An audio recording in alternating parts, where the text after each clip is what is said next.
Good evening, good morning, good afternoon, and good evening to all those who are with us in this webinar on fair climate funding or financing to COP28 and what we can expect. My name is Benalida Verdeca. I'm part of the new financial architecture in the Latin American Network for Economic and Social Justice, Latindadd. And it's a pleasure on behalf of Latindadd to welcome you and thanking you for being with us today in this webinar. We have simultaneous interpreting into English and from English into Spanish and vice versa. At the bottom of the screen, you can choose the language of your preference with the interpretation button. With no more to say, I'd like to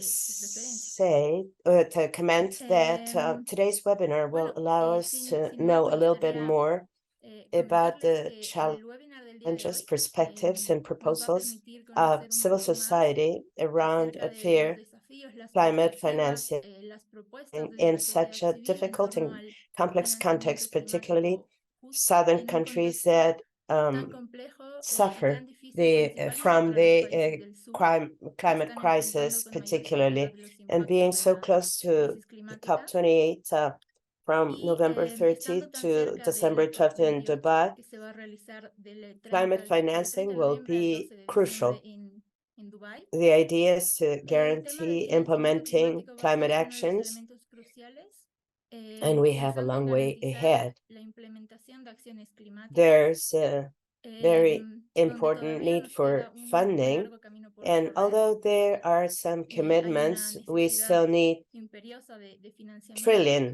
trillions dollars for financing in these necessary actions. This financing requirement should allow us to go ahead in key aspects such as transitions to new economies that are low carbon economies and resilient to climate change. At the same time, there are some problems concerning climate financing as it is being channeled right now. Some examples are lack of compliance of commitments by the richest countries, also the imbalance between mitigation and adaptation. Adaptation receives less financial support, and at the same time, these resources channeled for climate change are not sufficiently accessible, and they require processes that take years. They are inefficient for the most needy countries. So the objective of this webinar is to analyze the main demands driven from civil society on climate funding matters, but from a perspective of climate justice, and also at the same time see what are the risks and opportunities we see in the current actions of climate financing. It is a timely seminar webinar. It will be important to listen to the main specialists on environmental and climate matters, what we can expect from the following COP. I'd also like to comment that this initiative, this webinar, is part of a webinar cycle on fair financing between August and November this year that has been organized and promoted by Latindadd, but also Demand Climate Justice, DCG, and other ally organizations such as APMDD, the Movement of Peoples on Debt and Development, Asian People's Movement on Debt and Development, and the European Network on Debt and Development, EuroDebt. that are with us today too. To remind you what we dealt with in former webinars, we had the global dialogue on debt, climate, and nature in August. We also saw the role of international financial institutions towards fair climate financing in the global south in September. In October, we had two webinars. One was on debt, climate crisis, and extractivism, the relationships among the three, particularly emphasizing the Amazon. The second in October was on financing public policies, climate, agriculture, and gender. And today we finish this fifth and last that will focus on fair climate funding to COP28, what we can expect. Today, we will more specifically talk about losses and damages and the need of reparation for the global south, and also how we understand fair climate funding and the new collective quantified goal for funding, and also in climate financing, the inclusion of the gender perspective, which is very relevant. And finally, we'll also talk about debt swaps for climate. If these can be understood as a solution or not for our countries, it has become quite an interesting topic in governments and some private financial institutions. In all these webinars, we have had very high-level panels. It's no exception today. So I'd like to very much thank our panelists today for their availability and time for sharing with all of us their analysis, perspectives, and proposals regarding this critical issue, climate financing, from a justice perspective, of course, and towards COP28. I want to remind you once again that we have translation from and into English and Spanish, and you have the button at the bottom of your screen to choose the language of your preference. Each panelist will have between 10 and 12 minutes for their presentations. We have 4 panelists today. After the 4 presentations, we'll have some room for questions, answers, and comments. So welcome you all to our panelists. I'm going to make the presentation of their bios in English.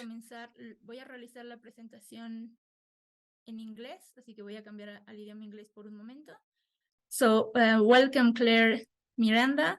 She is currently the Deputy Program Manager of the Climate Justice Program at the Asian People's Movement on Debt and Development, APMDD. She's working at APMDD for more than a decade. She has earned extensive knowledge on issues around climate finance, people's right to food, land, and water in the context of climate change, as well as on various international policies under the UN Framework Convention on Climate Change, UNFCCC. And Claire is also actively part of the civil society network working around the Green Climate Fund, and recently the discussions around the establishment of the Loss and Damage Fund. So thank you, Claire, for being with us today. And now I will present my colleague, Carola Mejia.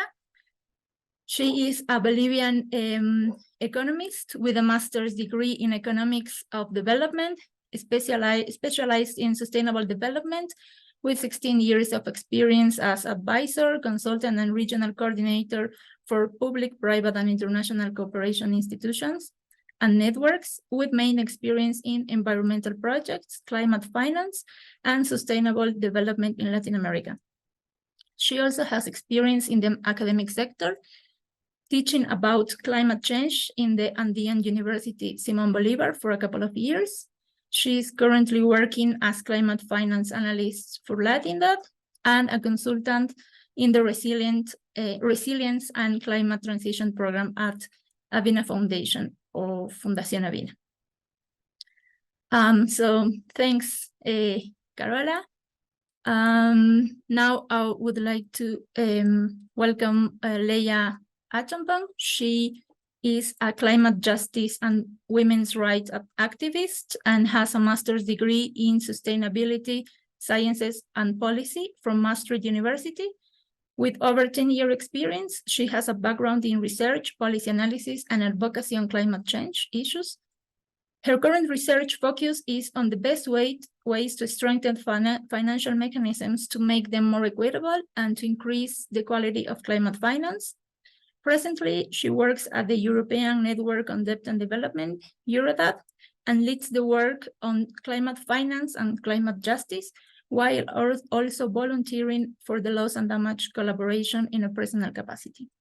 Prior to this, she worked at the WWF, European Policy Office, and Climate Action Network Europe, as well as in the campaign against climate change. So thank you, Leia, for joining us in this webinar today. And last but not least, I will give a warm welcome to Andrew Standing. He's a research associate for the Coalition for Fair Fisheries Arrangements and the technical advisor to the Fisheries Transparency Initiative. He has a PhD in criminology and specializes in research regarding corruption and corporate crime. So thank you, Andrew. I'd like to remind you that at the end of our presentations, we're going to have questions and answers. If you wish, you can include them in the chat or in the Q&A box at the bottom of your screen. With no more to say, I pass the floor to Claire. Thank you very much for being here, and please, you have the floor. Le doy la bienvenida a Claire. Muchas gracias nuevamente por estar aquí. Hi, everyone. I'll just try to fix the presentation. Oh. Okay. Hi, everyone. I'll just try to fix the presentation. Oh. Okay. So there, hello, good morning, good evening, afternoon to all. Thank you for inviting APMDD to this very timely webinar. I hope that there will be more discussions like these, and this conversation will not end at COP. Hope we can continue to strengthen our alliance as we head for longer and more challenging fights after the COP in Dubai. So let me start my presentation with a little bit of a background about loss and damage. So loss and damage refers to the destruction of homes and other infrastructures, dislocation of communities, the disruption of jobs and livelihoods, and other harms caused by extreme weather events and slow onset impacts of climate change. And we've seen this in the past years, that this extent and the magnitude of losses and damages have become overwhelming, especially for people and communities in the Global South.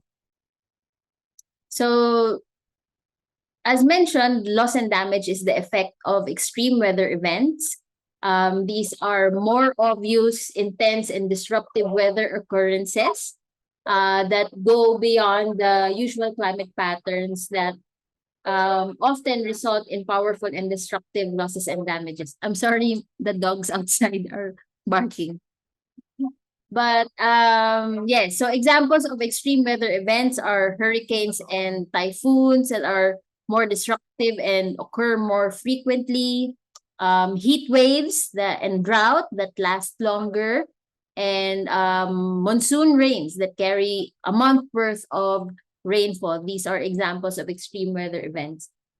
There are also slow onset events. These are the changes in the environment that are more subtle and not obvious, but also have a significant and sometimes irreversible effects. So examples of these are the melting of the polar ice caps that result in sea level rise and wipe out coastal areas, communities in the coastal areas.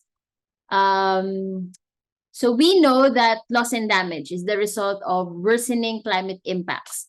But another reason that is important to note why we are experiencing loss and damage is because of climate inaction. So scientists attest that if we acted sooner, or if mitigation and adaptation measures were implemented immediately and adequately in the previous years, we would have prevented climate change from getting much worse.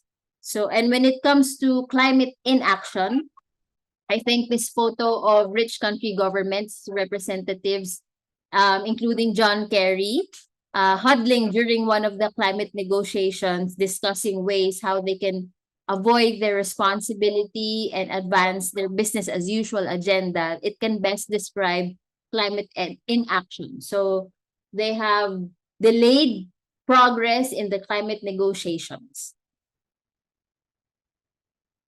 Another question we may have in mind when looking at loss and damage is how much is the scale of need? It is quite difficult to quantify because loss and damages take various forms and affects people and communities in varying degrees. So aside from economic losses and damages that we can easily quantify, such as how many number of homes or how many infrastructure were damaged by a certain typhoon, these impacts are there are also impacts that really alter our way of living, like loss of livelihood, loss of heritage and cultural practices, instances where people have to relocate to a different island or city, which we refer to these instances refer to non-economic losses, and they are quite difficult to quantify, but we know that these changes are because of climate change. So imagine how difficult and complex it is to really quantify the total costs incurred by worsening climate impacts. But estimates show that by 2030, the annual loss and damage costs of the Global South will be between 447 to 894 billion, and that excludes the costs for mitigation and adaptation. The numbers on the left also is just to show the estimate costs of loss and damage in the recent year. So in 2022, the economic loss and damage costs were estimated to be around 110 billion, of which 50 billion was from the floods in Pakistan and around 23 billion for the floods and droughts in China that happened last year only. Obviously, these numbers are way more than what rich country governments have announced in the past and then failed to deliver in the end.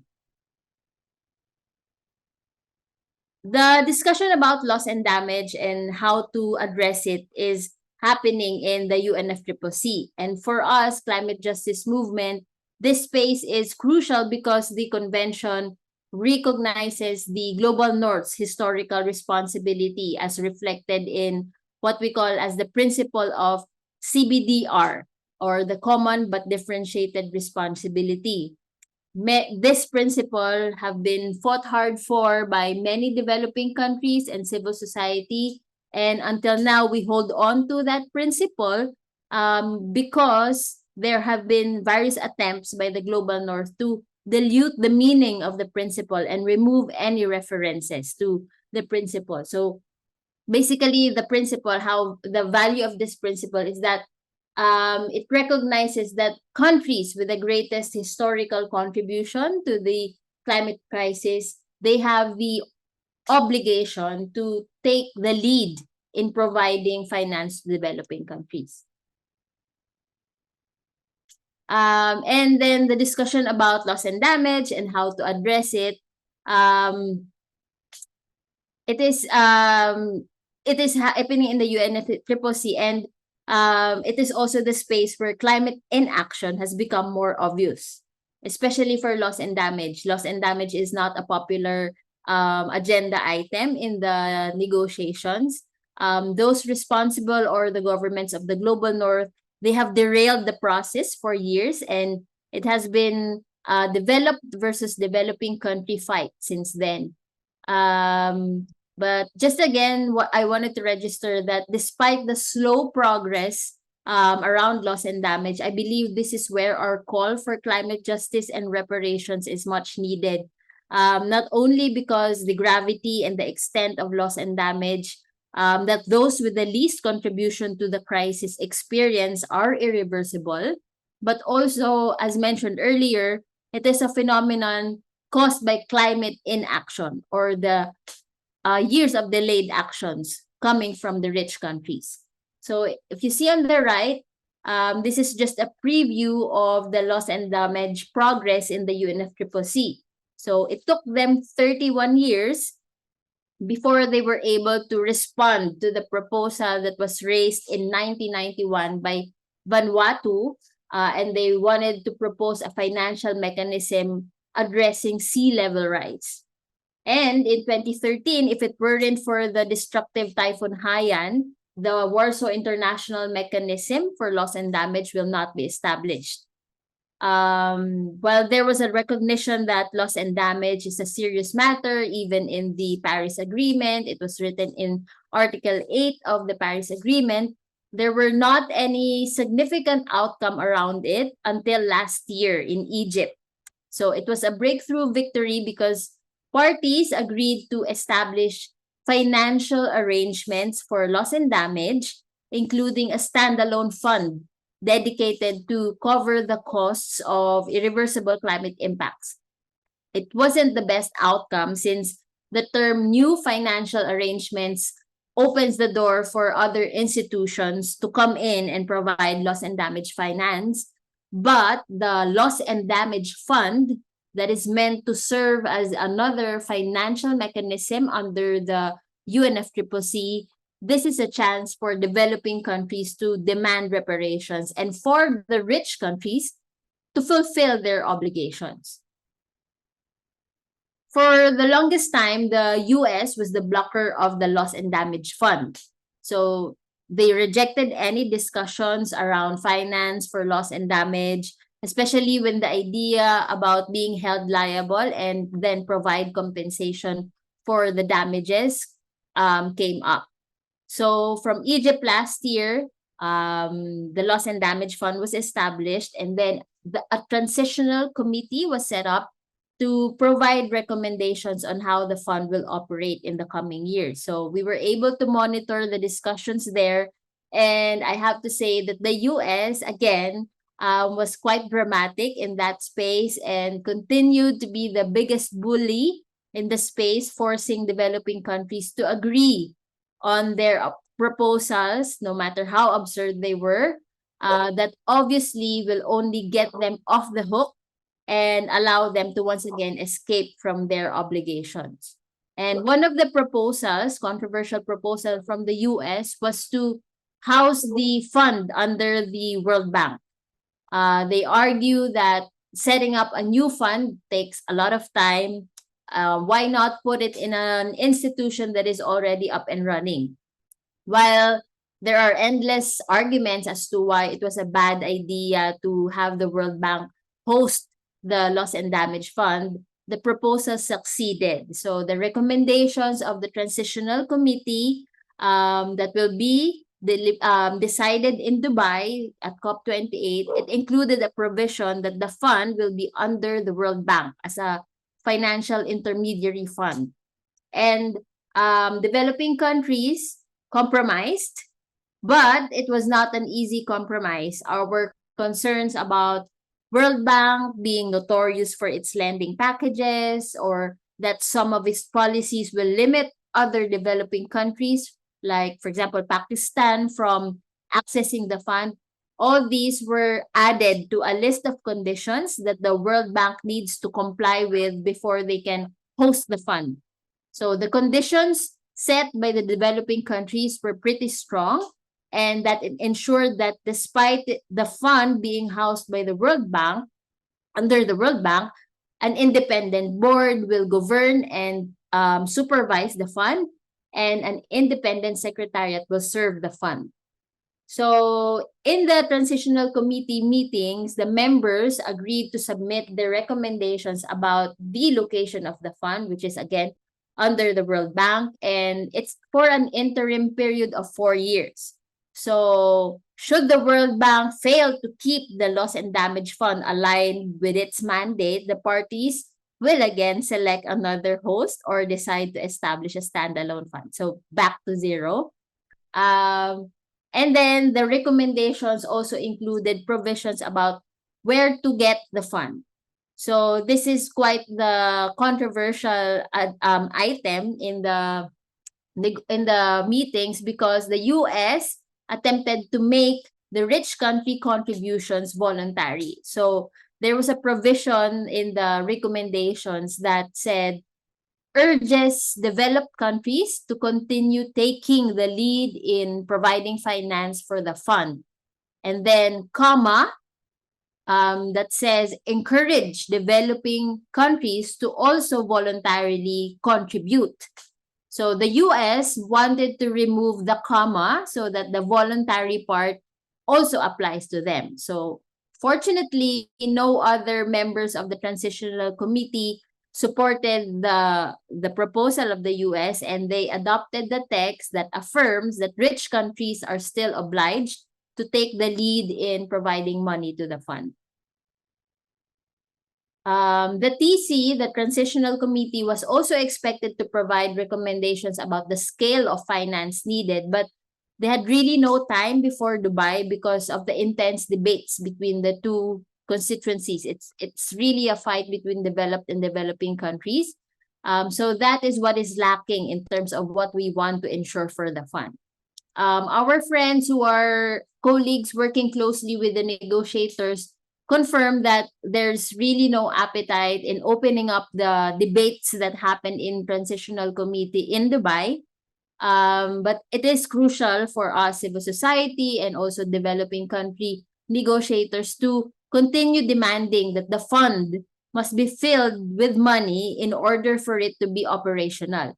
After all, it was the rich country's idea to make the fund up and running as soon as possible. That is why they wanted it placed under the World Bank. So our counter argument in Dubai is for them to fill in the fund, put money so it can operate the soonest. And with regards to the World Bank hosting, we have yet to see if they can comply with the conditions set. Otherwise, we should be ready for another process of setting up a standalone fund again. So given all these updates and anticipating that we still have a long way to go, what is our battle cry as civil society, as social movements? So as movements from the Global South, we've been saying this repeatedly. We demand reparations. I'm sure many of us in this space have heard the term, but it is very crucial that this call is understood also by majority of the people, especially our representatives sitting at the negotiations with the power to implement change. We demand reparations because there's a huge climate debt owed to us in the Global South. This climate debt is derived from centuries-old extractive activities, excessive production and consumption of the corporations, the elites, the governments of the Global North. And this has resulted to climate change and our people and communities suffering the most. This climate debt remains unpaid up to this day, and it goes higher by the minute as actions supposed to be delivered urgently are not met. Instead, we've seen rich countries derail progress, they deny their obligations and advance measures that continue to harm the planet and worsen climate change, leading to losses and damages. We also need to emphasize that reparations is our right and their obligation, the obligation of the Global North, and that we don't need it in the form of loans. It's not a charity or aid or assistance that they claim as an extension of their help to us. It is their obligation, and it is the means for restorative justice.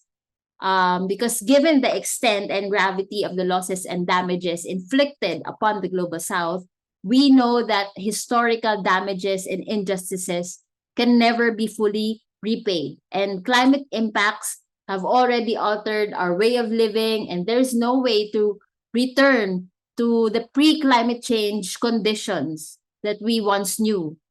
But we seek reparations because reparations aim to right the past and the present wrongs and then repair the injustices done down to its root cause. It's not limited to providing finance and meeting a certain target.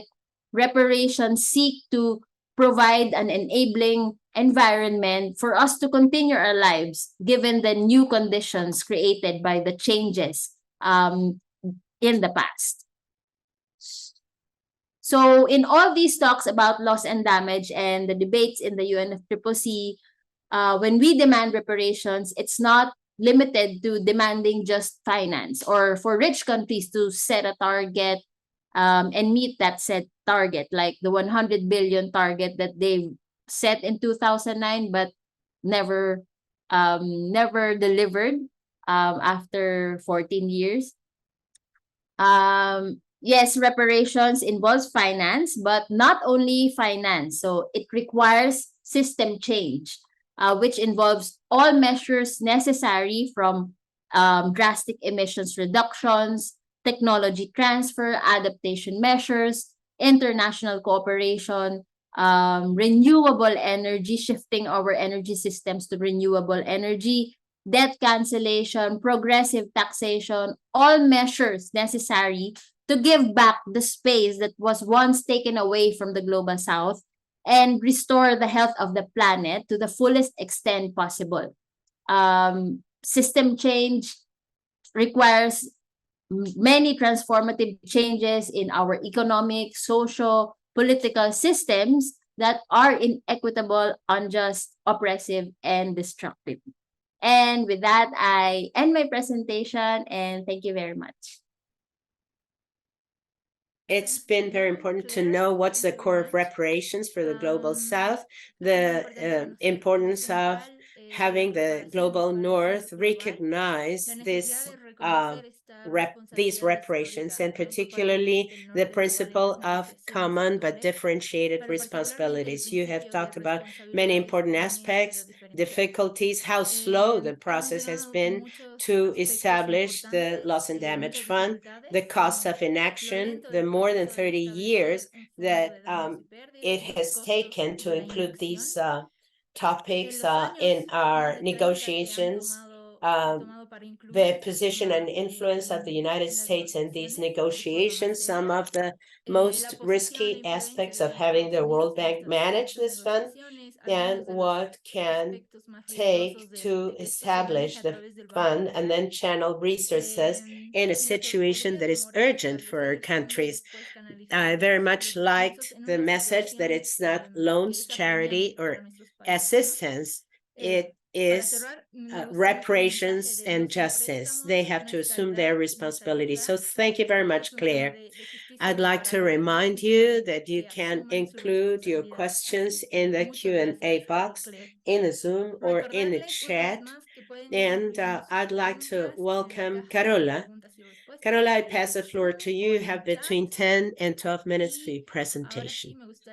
Thank you very much, Danny. Welcome you all. Those with us today, thank you very much for being in this webinar. We're very excited of closing this cycle of webinars, but as Claire said, with elements that will feed our conversation beyond the COP. It's very important to get involved, informed, and activated so we can promote changes and make them. I'm going to talk a little bit from Latindadd's view on fair funding and the process we have been following, which is the new NCQ G, the new collective quantified goal. And to show you how there are many problems in the negotiations there as well. As Claire mentioned, the climate crisis is real. We are disproportionately suffering the effects and impacts of these extreme events and slow events too.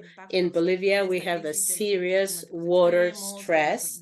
There are terrible droughts and there are fires that are more and more difficult to control. They're affecting indigenous peoples, biodiversity people.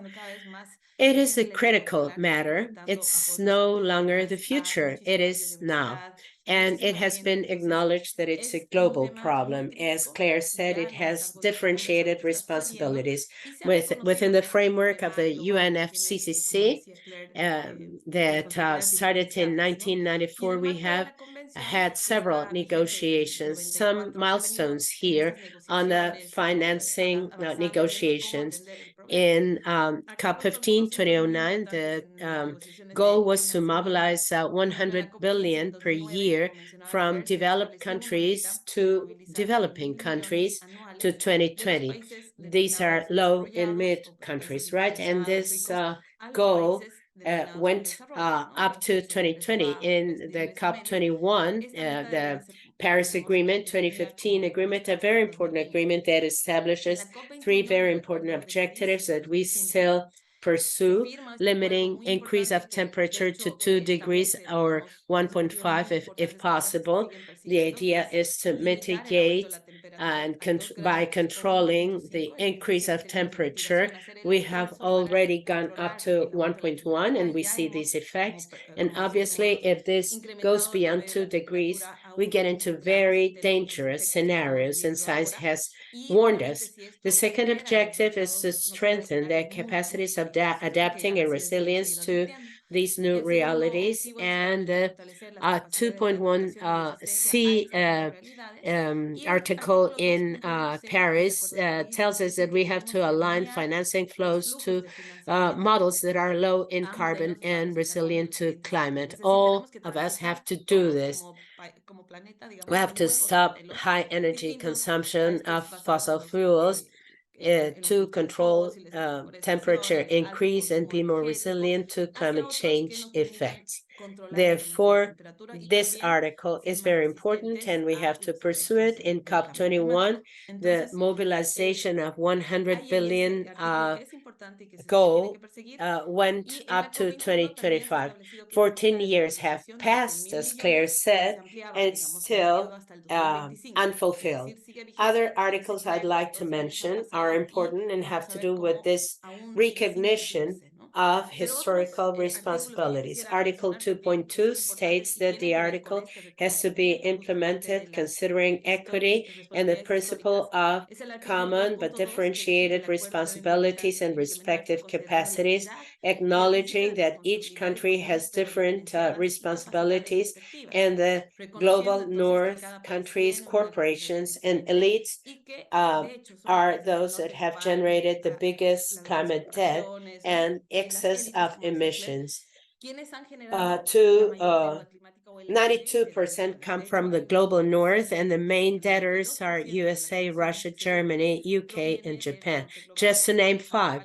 So Article 9.5 in the Paris Agreement also calls developed countries to financially support to developing countries to implement mitigation and adaptation measures. There is recognition that finances have to be transferred in this CBDRR scheme. This is an image by NASA that shows how the emissions of contaminant or pollutant gases are concentrated in the north. It is generating the problems and affecting the south, those with less resources and possibilities of facing this problem. We need lots of money at global level between 8.1 to 9 trillion per year to 2030 to go to low emission development models that are resilient to climate change, and developing countries need between 5.8 and 5.9 trillion per year to 2030 to fulfill their climate commitments. And this money does not include losses and damages. This is only needs for going to mitigation and adaptation as needed. So we have this 100 million goal established in 2009. There will be a new one that will be applied as of 2025, which is the new collective quantified goal. Now, how has the global funding been during these years? We have not fulfilled with a goal of 100 billion per year. 60% goes to mitigation and only 27% to adaptation. Adaptation is a priority for the Global South. And we have made a call to change this, but we still have this big gap. A very serious problem is that this climate funding comes through loans, even for adaptation, more than 2/3. And that is unfairly increasing debt in the most vulnerable countries. They are already facing high indebtedness. There are 60 countries in the world that are in a serious debt problem. 10 out of them are in Latin America, and they don't know how to attend to this multiple crisis. This climate funding is in the end adding up to their problems instead of solving problems. It's difficult to mitigate and adapt, and there are less possibilities to achieve our 2030 agenda, less possibilities for social investment and attending to the population's basic needs, more pressure to go on investing in extractive sectors to guarantee payment of this debt. It goes against our compliance with commitments. And the Global South is paying this historical debt from the North, and they're making money from this funding. On the other hand, there is mistrust from the southern countries because of this non-compliance and because the global North tries to dilute and divert from this commitment. There is no concrete progress concerning measures. In the last replenishment of the Green Climate Fund, large climate debtors, as the USA, did not submit their contributions, besides Switzerland, Italy, Sweden, and Australia. So we have to call for their compliance with commitments. The current goal is insufficient because we need trillions of dollars and not billions of dollars. Mechanisms to access to climate funding are complex, and processes can take very long, even 5 years, when the emergencies are now. There are few direct access opportunities for those most affected. They come through intermediaries or governments. False solutions are being promoted, such as carbon markets. They don't guarantee reduction of emissions and promote injustices. There is no methodology or definition that has reached consensus regarding carbon reduction. The new goal will start as from 2025.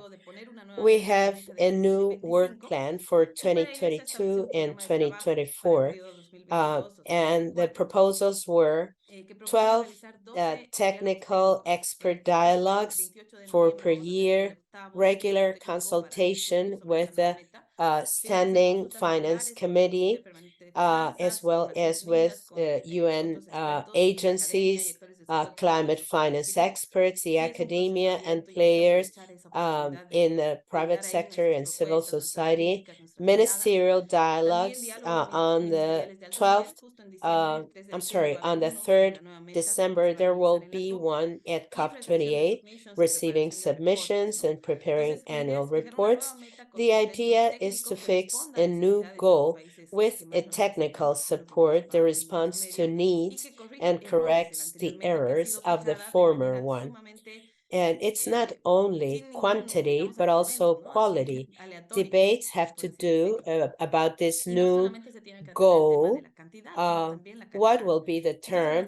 Who has to contribute? What are the mechanisms and instruments to be used? How is transparency guaranteed? How to guarantee access? Will there be sub goals for mitigation, adaptation? Will losses and damages be included? How is this connected to our debts? How will it be effective? There are different proposals between developed countries and in developing countries. Developed countries say this is a political decision and not a technical one, and there isn't much to say about it in technical terms. On the contrary, we say that technical debates and science are fundamental to guide political decisions. Also, rich countries want to align the goal to Article 2.1c that state that all flows have to be aligned. They want to account for what they are mobilizing to, and they dilute their historical responsibility of mobilizing from rich to poor countries. Poor countries are not responsible for the climate crisis, and this is what poor countries want to align the goal to Article 9. Another complex issue is that rich countries want all to contribute. Emerging countries, China and India, multilateral banking, private sector, and philanthropy. They always say there isn't enough public money, so the private sector and the philanthropy should chip in. On the contrary, South countries and civil society organizations who work on economic and climate justice consider that the main contribution should be public and should respect the principle of common but differentiated responsibilities. So the global north has to continue contributing. Other arguments put at risk this debate. On the other hand, they want to analyze innovative mechanisms and instruments, debt swaps, market mechanisms, green bonds, etc. But what we want is no more debt, more donations and not so many loans. And we should include debt in our debate. Concerning political decisions today and in 3 years, financing and development policies are critical. We are the last generation who has this decision in their hands. We're going too slow. It's important to be active and demand commitments to be complied with. Rich countries have to mobilize this 100 billion, even if they are small. The new goal has to be much larger.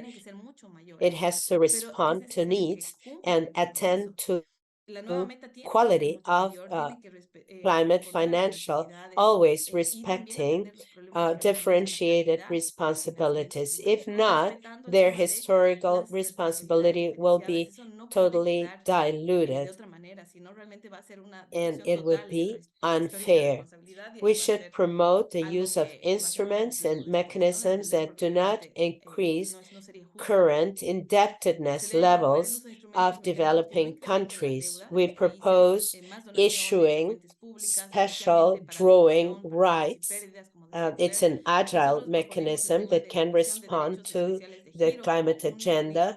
Also, debt relief for highly indebted countries. Also, canceling or annulling the debt in case of extreme climate events, doubling resources for adaptation with agile public funding and direct access. Groups that are being very affected are not receiving support. Climate financing must be predictable, adequate, and additional. Some are complying, but accounting for this as aid. We need a single methodology and definition on climate financing to guarantee transparency. We don't want false solutions. We have to stop fossil fuels and forget about carbon market. The reform of international financial architecture so that we put life in the center and not capital. And we need to have systemic transformations to stop the climate crisis once and for all. It is not solidarity between North and South. It's responsibility and reparations. Excuse me for taking too long.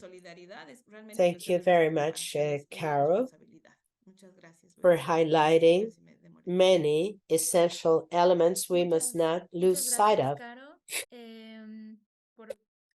including the new collective quantified goal. We don't have much time. Just to highlight that not even the 100 billion target is sufficient, and even if insufficient, it has not been complied with. It's not a matter of lack of money. It's also the political will to pay. Among the proposals, Carola has mentioned the special drawing rights. Latindadd recently published a new research about their use, and we are presenting a position together with other allies about incorporating these debates on special drawing rights at the COP. In the chat, they are sharing the link for those who want to adhere. Please go on incorporating questions or comments in the Q&A box. Now, Leia, I pass the floor to you. You have between 10 and 12 minutes, sorry. Go ahead. Thank you. Thank you, Daniela. Good morning, good afternoon, and good evening, everyone. I'm Leia from Eurodadd. Thank you. Thank you, Daniela. Good morning, good afternoon, and good evening, everyone. I'm Leia from Eurodadd. Thank you for inviting me to this webinar. I'm happy to be here and looking forward to the discussion. So let's jump in. Next slide, please.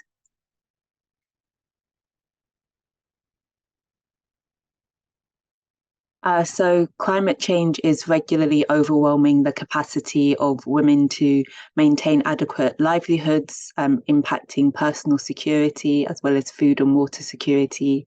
And it's also indebting women as well. This is something that's been evidenced by the 2022 international panel on intergovernmental panel on climate change report on adaptation and vulnerability, which highlights that women, children, and Indigenous peoples and racialized communities are disproportionately impacted by climate change.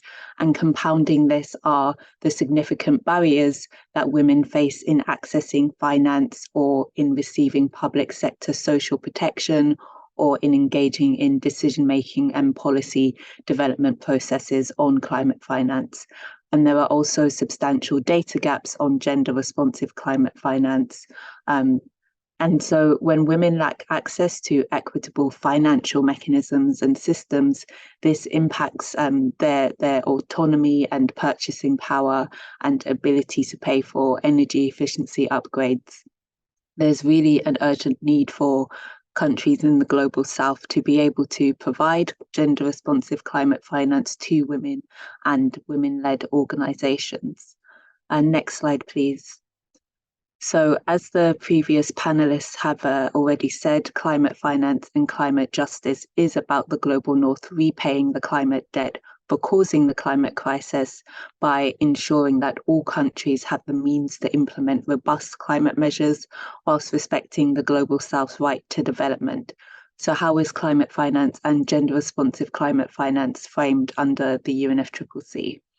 So we have the Cancun agreements that were agreed at COP16 in 2010, and they're widely considered to be the first UNFCCC agreement to formally acknowledge the role of gender equality and Indigenous groups in ensuring there is an effective response to the climate crisis. Oh, sorry, could you go back up one slide, please? Yeah, that's perfect, thanks. And so we also have the Paris Agreement agreed in 2015, and in the preamble, as well as Article 7 on adaptation and Article 11 on capacity building, they state that activities on adaptation and capacity building should be implemented in a gender responsive manner, but the same language isn't included in Article 9 on climate, on finance. Countries in the global south have also stated that they need gender responsive climate finance to implement strategies to reduce health impacts related to diseases, especially for Indigenous peoples and women, but it's also about having the finance to implement various gender and climate initiatives, but also to engage in the Green Climate Fund's work on gender. And global north countries are expected to include information on whether finance provided is gender responsive and takes into account gender considerations in their biannual UNFCCC communications on finance. However, UNFCCC reporting tables on finance don't include space for gender information, but that data can be added under the additional information column. Since the Cancun agreements, there has been the UNFCCC Enhanced Lima Gender Action Plan that was developed, but funding to support national level implementation of the Gender Action Plan and other relevant climate and gender initiatives has been difficult to secure, so there's not enough funding for it to be implemented. So while there are explicit mentions of gender and climate finance under the UNFCCC, the finance provided is insufficient, and the reporting under the UNFCCC hasn't been strong. Next slide, please. So, as has already been said by Carola, the vast majority of climate finance is currently provided as loans, and the burden of repaying these loans cancels out the principles of common but differentiated responsibilities and respective capabilities, and it cancels out the principle of repaying the climate debt, as it places the responsibility of financing climate action onto countries in the global south. And the impact of this on women is great. So research shows that female-headed households in some countries spend more on climate change and disaster measures than male households, and prioritize climate and disaster management more. Well, if there's no public support to finance this, then they have to finance it themselves, often incurring personal debt. And a lot of the lending practices that exist are gendered. So the Inter-American Development Bank has stated that gender bias already occurs in lending, resulting in women paying higher interest rates, receiving less finance, and receiving shorter terms in this lending than men. And that's despite women being viewed as more reliable financiers, including due to their savings habits, which makes them more resilient to economic shocks. Also, a lack of owned assets for women to use as collateral for loans is another reason for such unfair lending terms. But women own less than 20% of the world's land, which is especially concerning in regions where climate-induced displacement has led to men who often own the land rights, leaving to pursue work elsewhere. And so data from UN Women shows that in the event of a disaster that affects land or property, women who are seeking state-offered funds to address the climate change often cannot independently make the claim due to not owning the land. Next slide, please. These structural inequalities also fall along intersectional gender biases, ethnic, racial, and indigenous discrimination over women further limits access to lending programs and exclude whole parts of society from being able to access finance. But the fact that women have to make use of lending is also an additional burden because they should be able to have access to climate finance grants, but also grants in general to help them tackle the impacts of climate change. So research in Bolivia on microloans shows that indigenous women have only 1.5 times the chance of loan approval when compared to men. And research on microloans in Jamaica and Trinidad shows that the distribution of microloans is distorted by the racialized and gendered stereotypes that bank managers show towards dark-skinned borrowers. And so these biases and negative discrimination are additional multipliers of existing inequalities, and they prevent women from marginalized communities from accessing finance, and it increases their long-term risk of falling into poverty following a climate impact. These current dynamics between commercial lending conditions and their impact on gender equality are just another reason why countries in the global south need to be able to provide gender responsive climate finance grants. Next slide, please. So as the frequency and intensity of climate change increases, countries in the global south are it's impacting their climate vulnerabilities, but also it's impacting their borrowing costs. And lower income countries already spend 5 times more on external debt repayments than they do on tackling climate change. And this requirement to repay this debt leads countries to impose austerity measures, which are overwhelmingly targeting the public sector and the most vulnerable communities, including impoverished women and gender minorities. So when public services are cut, this affects their access to social protection programs, domestic violence support programs, maternity, childcare programs, and more. And these are services that women greatly rely on. And so these cuts are gendered. They are impacting women, girls, indigenous communities, racialized communities. And it's also impacting people along multiple and intersecting inequalities based on class, race, ethnicity, caste, whether they're non-gendered communities as well. And so there are a lot of intersectional impacts there too. But women's unpaid care and domestic work is relied upon as a shock absorber for such public services cuts, and girls are pulled out of school to support their families as they're viewed as an important source of support for the family, which then reduces the amount of comparable education that girls receive compared to boys. And these unsustainable public cuts and cuts to public services and social protection programs are eroding women's human rights. And these climate impacts and disasters have forced women and girls into child labour or child marriage. Widowed women have been driven into prostitution and hard labour by traffickers. Women have been forced to work as domestic servants, and these impacts on women have been documented by various UN institutions. So given the circumstances, that women are facing and the impact on their human rights, it is vital for governments to be able to provide safety nets for communities and women to ensure that their rights are upheld. Otherwise, women risk falling into impoverishment and malnourishment and poor health. Next slide, please.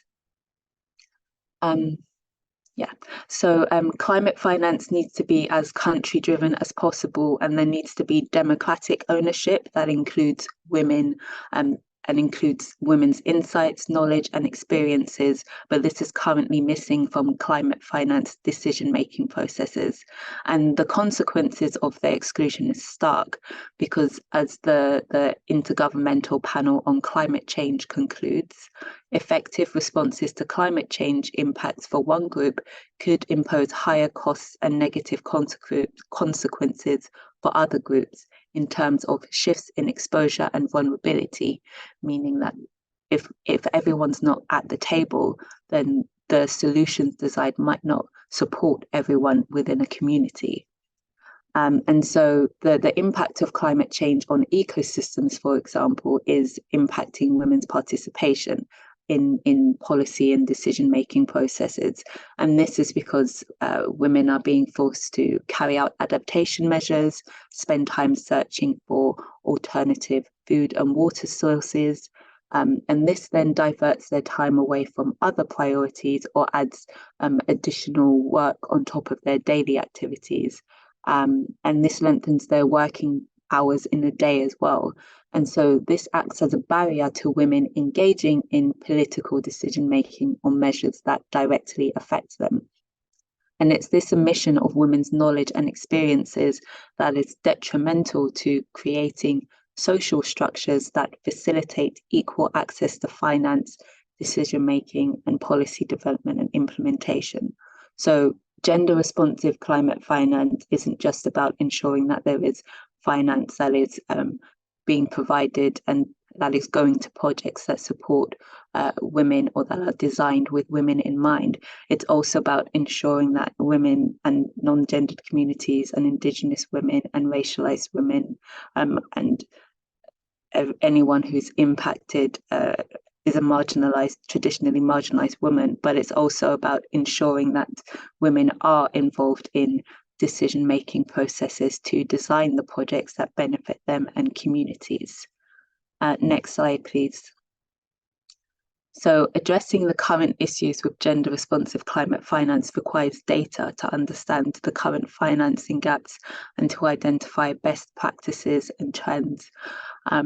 But the true amount of gender-responsive climate finance is not known due to a lack of transparency that's contributing to data gaps.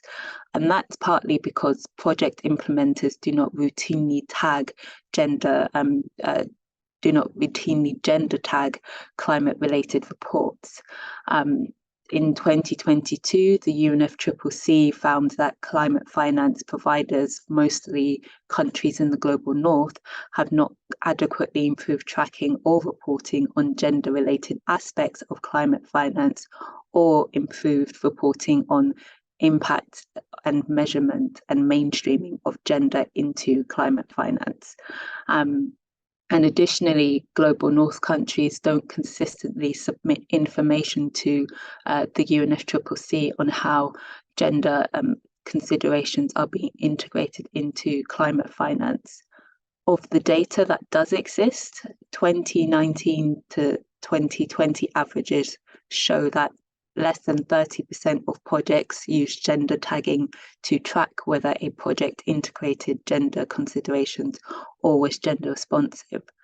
And while 43% of women in the global south work in agriculture, in 2019, only 2% of global climate finance reached small farmers, Indigenous peoples, and local communities in the global south, highlighting again that women and the sectors that they work in are not adequately considered with regards to climate finance decision making.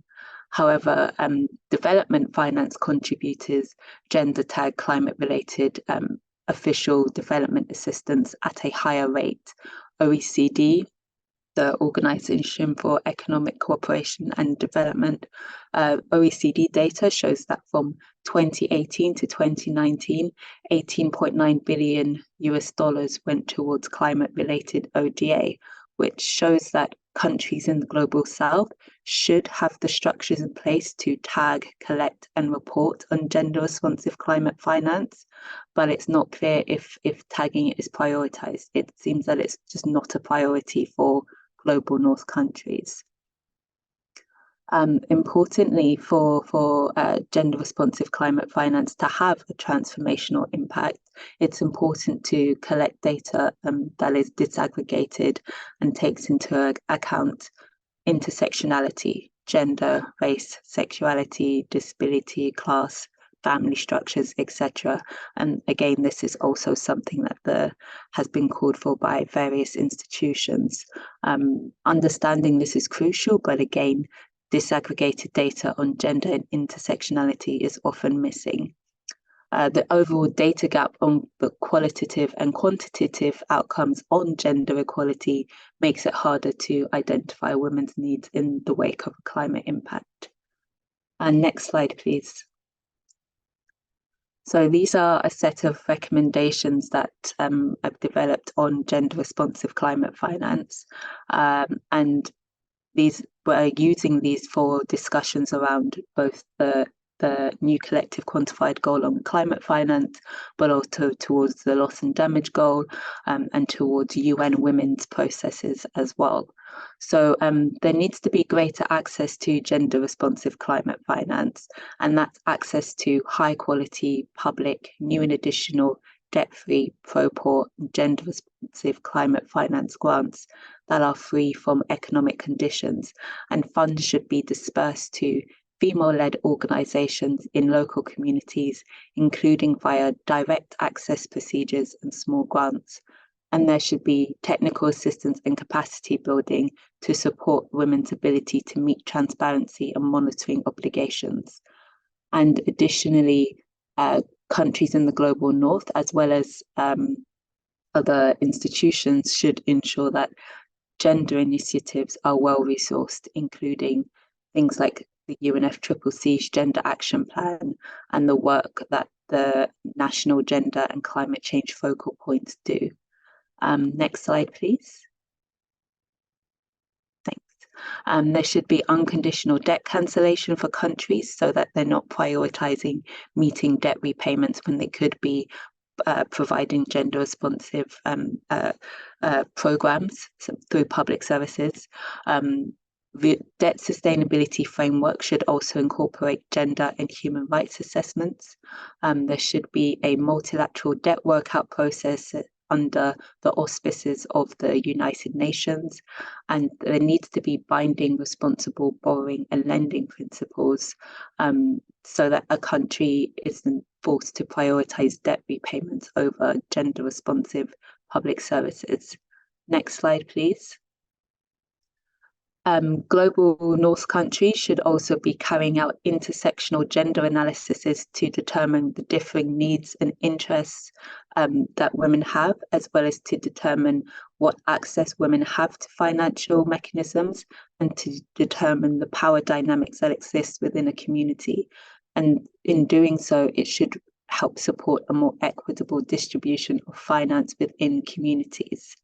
Also, there should be regular reviews of existing and future goals, and also climate finance contributors must strengthen the valuation models used to assign value to climate risk and integrate a country's vulnerability and the vulnerability of women and communities as well. Next slide, please. There needs to be greater engagement of women and anyone who are part of a marginalized group. So all countries should institutionalize engagement and participation processes that are gender responsive and record the knowledge of women and marginalized groups, including women, indigenous and ethnic groups, rural communities, disabled women and gender minorities as well, to create a community-based policy and development and implementation. So it's about bottom-up approaches as well. Also, childcare and food and water subsidies should be provided to support greater engagement of women in decision making. These resources will help free up women's time to engage in such processes. That's what we would like to see. And then finally, should support opportunities for local women manufacturers, producers and sellers to be a part of project implementation in meaningful ways. Currently, a lot of international project implementers are prioritized, and in doing so, we're hoping that this will increase domestic employment and support the local economy and support women's livelihoods. Next slide, please. So this is just a list of Latindadd resources that you might find interesting. The top link is a link to a paper I wrote for UN Women, and this presentation is based on that paper. So if you're looking for information on the sources that I've used in this presentation, feel free to click that link. Next slide, please. Thank you for your time. I look forward to the discussion. Systems change, not climate change. Thank you. Thank you very much, Leia. Excellent message. I think it's fundamental to get to know all your reflections based upon a recent study you wrote. We're going to share your link in the chat for all those who would like to read this in more detail. Definitely including the gender approach is central. Thank you very much for all the important messages you have transmitted in your presentation. I'd like to deal on many of your items, but we don't have much time. So we'll go to our next panelist. Thank you very much, Andre, for being with us today. Once again, I'd like to remind you that you have the chat for your questions, and you can also ask your questions and make your comments in the Q&A box. With no more to say, I pass the floor to Andre for his presentation. You have 10 to 12 minutes, Andre.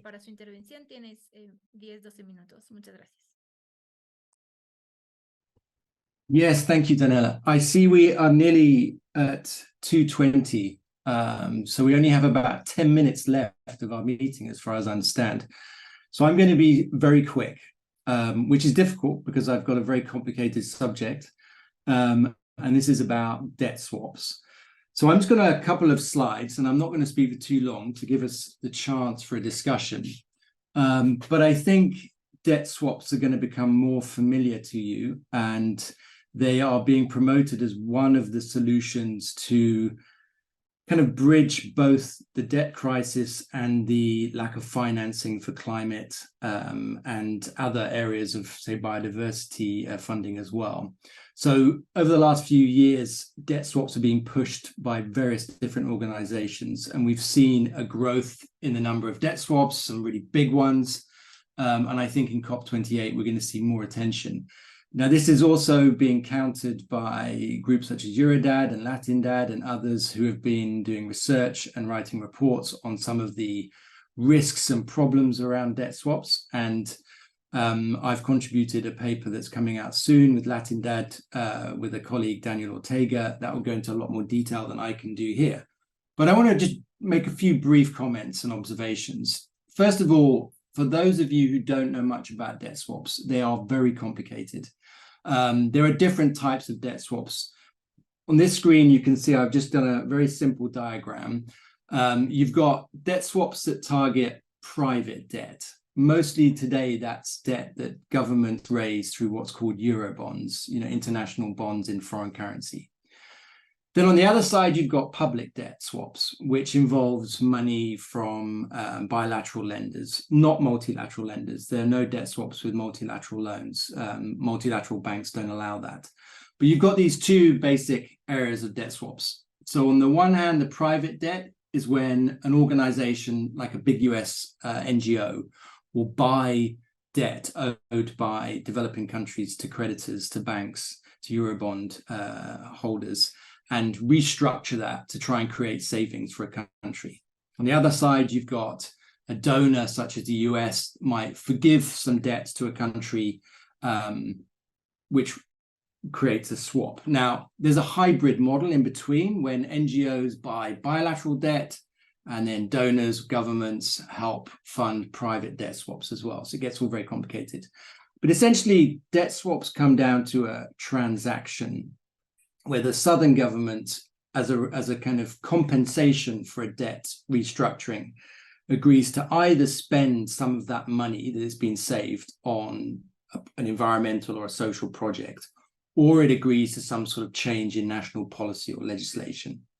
And in the green boxes are some examples, recent examples of these different type of debt swaps. Private debt swaps in Ecuador, Belize, and Barbados, these kind of hybrid deals in Seychelles and Peru, and then recent public debt swaps in Egypt, which involve Chinese loans, and Cabo Verde, which involved Portuguese loans. Now, this gives you a very brief overview of how complicated the commercial debt swaps, that first group, are. This is a debt swap diagram of a debt swap that's happened last year in Belize, organized by the US conservation organization TNC. I am not going to explain how this works because it would take us it would take a very long time. And in fact, this is not even complete. But I want to show you this because it gives you an idea of the challenges researchers and NGOs are facing trying to make sense of how the market in debt swap is developing. And I think it also applies to other forms of financial instruments that are being used for climate finance and biodiversity finance.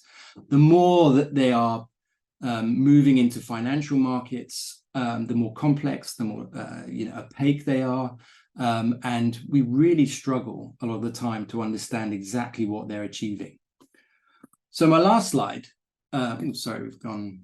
What are the concerns about these debt swaps? And I want to link it to the conversations we're having today. There are many, and I recommend, if you have time, to look at the reports coming out soon, because they will clarify a lot of these issues. And of course, each debt swap has its pros and cons. Some are much worse than others. But I think that there are 6 key areas, particularly in our Latindadd paper that we discuss. Are they really a good solution to a debt crisis? No, often they're not. Because one of the key reasons is that you're not seeing a removal of debt. What you're seeing is a transfer of one debt to another. So instead of paying back a donor, governments are committing to paying back another organization the equivalent money. So you're just moving money from one place to another. That kind of transfer of wealth can often come with a lot of hidden costs. And generally, we're not seeing debt swaps as being anywhere close to decisive measures to help countries in a debt distress. They are more opportunistic deals that suit the interest of certain organizations. There's also a very troubling aspect of debt swaps, which is the conditionalities that attach to them. And those range for a number of issues. But for example, a conditionality might be that a government might say, well, you can forgive debt, you need to then spend the equivalent of money on certain projects, but you must employ our companies to provide it. There are also other sorts of agendas at play, other kind of quid pro quo, if you like, in debt swaps. The US, for example, has had these for many years, and they would only give them to countries that would support free trade agreements and also other operations on fighting terrorism and the war on drugs. Greenwashing odious debt, I think that is self-explanatory. In a lot of the countries that have done these debt swaps, if you trace the underlying debt that's being swapped, it's often an odious or illegitimate debt. And interestingly, in some of the recent cases, such as in Barbados, where a debt swap was arranged by Credit Suisse, the underlying debt was a very bad loan that, in fact, Credit Suisse had created. So we're seeing this recycling of odious money, which I think is very problematic from a moral and ethical point of view. And this leads me to the other point that, these debt swaps, what you have to appreciate is they produce a lot of money for intermediaries and those involved. And that money is often quite hard to track. And they not only make these very expensive transactions, but they mean that a lot of the profits for bankers and investors are involved, and they become a perverse incentive for these debt swaps. So, for example, in the commercial debt swaps, we see bondholders are actually getting paid above market rates for their bonds in these transactions. So they're investor friendly. They're not involving any sacrifices by the creditors in these deals. There's a massive lack of transparency in these arrangements. We've been doing a lot of work trying to get hold of contracts and bond prospectuses, trying to understand the flow of money. There's just a lot of confidentiality in these sorts of agreements. And finally, the key issue, I think, for our discussion today is how can debt swaps contribute to climate finance and loss and damage? And I think one of the concerns is that debt swaps can involve an accounting trick. So if a donor, for instance, forgives a portion of debt, it can then report that as a grant, the equivalent amount of what it's written off. But then it's giving through conditionalities, it benefits from that debt swap. So it's not additional money. And this is allowed through international rules on reporting ODA. So on the right-hand side of my last slide, I've given you two contrasting quotes. Now, I think this gives you a good idea in meetings such as COP28 of the different ideological approaches to things like debt swaps. The first quote is from the Brookings Institute in New York, and it's very positive about debt swaps, and it's saying that they're elegant and they're going to create all this new money for developing countries, and it's going to be a really good positive help for addressing the debt crisis. They also say that the US should pursue these, not only for the moral reasons, but it's also can advance geopolitical interests against China. Underneath that, we have what I think a more reasonable paper about debt swaps written by the Institute for Development Policy in Antwerp. And they looked at the financial implications for developing countries of debt swaps. And they clearly point out that debt relief is accounted for as ODA. So there's no evidence that these new debt swaps increase net transfers to recipient countries. And I think that's something we've got to be very careful about, that these are not actually additional transfers. They're going to be accounting tricks that could very much undermine and distract from other more meaningful transfers. So the question I think a lot of us are grappling with is whether these swaps are odious, we should just reject them, or whether they could be reformed to be more in line with debt and climate justice. And I think there are a range of views on that. The existing debt swaps are not, they're not optimal, particularly the commercial ones organized by US conservation organizations. I think we should be rejecting those. But in theory, they could be designed to be much better. These debates are very difficult because we have to consider what are the alternative scenarios in a country with high levels of debt, where debt swaps are being offered. Is this the least bad option? So I'm going to just stop it there, giving us some hope to have some discussion. But as I say, there's some really good papers coming out which go into this in a lot more detail. And I think if you're interested, the Eurodadd's paper, I think, is coming out next week, and on Latindadd's about the same time. Thanks very much. Thank you very much to all of our panelists today. Thank you, Andre, for summarizing all the concepts, risks, the importance of paying attention to different aspects in building and deciding all these instruments of debt swapping. So they don't create new money, and there are no additional transfers. As you said, they are like opportunistic, and they produce lots of money for intermediaries. And we truly don't have time, actually, but I'd like to pass you a question from Sergio Rija Romero Nina on what can we expect and what we can do in this COP28 as global South countries, and also ask you how do you see this forum to tackle with more structural solutions in the long term, not only commitments to be complied with, but also to position our demands? I'm going to pass the floor in your presentation order, just 2 minutes. It's challenging, but please answer these questions in just 2 minutes. And if you have any final considerations you'd like to share, I'd like to start by Claire. Claire, you have the floor.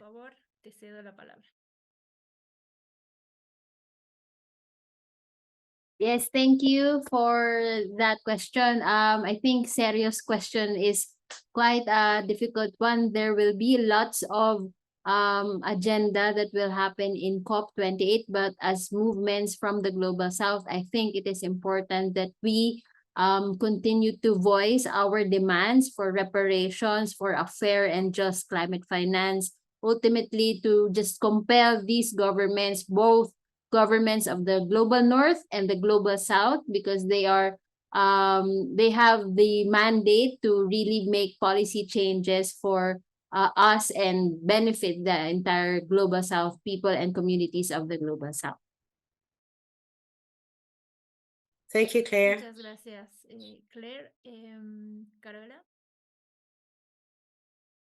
Yes, thank you, Danny. I think it's very important to become involved. I call you to action. We have to be active to be able to promote these changes. We still have time. I know it's very frustrating to see how slow this process goes, but we still can do many things. And there are many movements who are already working on economic justice, climate justice. We should add our voices to them, this right of expression we have, participate in our own spaces, approach the representatives of our countries and decision makers and negotiators so that our region can take proposals. We can make changes, even if it's complex. We can be active on research, activism, campaigns. We also have a campaign. We invite you to our campaign. Time is over. Future is today. Well, we have to be very active. In a nutshell, we have to transform the system in little time for us, our children, and future generations. Time is over. Thank you. Thank you, Caro. Thank you for staying a few additional minutes. Leia, you have the floor. Thank you. I think it's about ensuring that we're engaging in movement building, so working across different movements, bringing together the economic justice, climate justice, feminist, youth, all of these different movements, and targeting and raising our voices towards national governments and policymakers, but towards the UN and international financial institutions as well.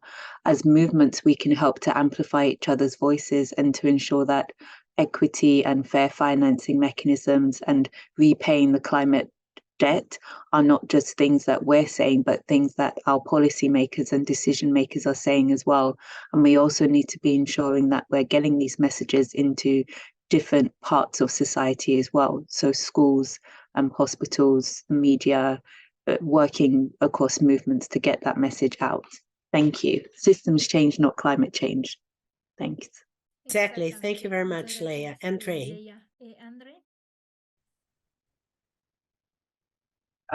It's a difficult question, and I don't know the answer. I'm quite, depressed a lot of the time, thinking how we're going to make any of these changes. I think we have an enormous challenge, and I do worry that a lot of focus is on money and a funding gap. And I think actually this transition that we refer to is not all about money. And if we forget that, we're going to be in trouble. We need to transition in culture and the way we live, and not equate climate problems with poverty all the time. So big challenges, obviously, and I defer to my colleagues for some good ideas on that. Muchas gracias, André. Creo que sí, al final en el centro deben estar también las I personas. also see some Pero comments algunos on comentarios interest también sobre algún about interés debt para los que swaps. están sobre los Um, trámites. As Como Andres Andrew said, we'll mencionó, have a document very Latindadd va a soon publicar un and we'll documento muy have pronto. some more forms Y, to seguramente vamos a debate tener on otros this espacios para in discutir depth. en mayor profundidad So estos pay instrumentos, attention algunas to propuestas, Latindadd miradas, análisis. Así que networks, and estén thank you once atentos a again las to all redes de those who Latindadd. participated. Thank you Y, very much for bueno, your agradecerles una vez additional más minutes. a Thank you todas y very todos much, quienes han Claire, sumado. Muchas Carola, gracias por los Leia, minutos adicionales Andre, que for se han your quedado. very Muchas gracias, important Claire. Muchas thoughts gracias, you Carola, shared with Leila, us.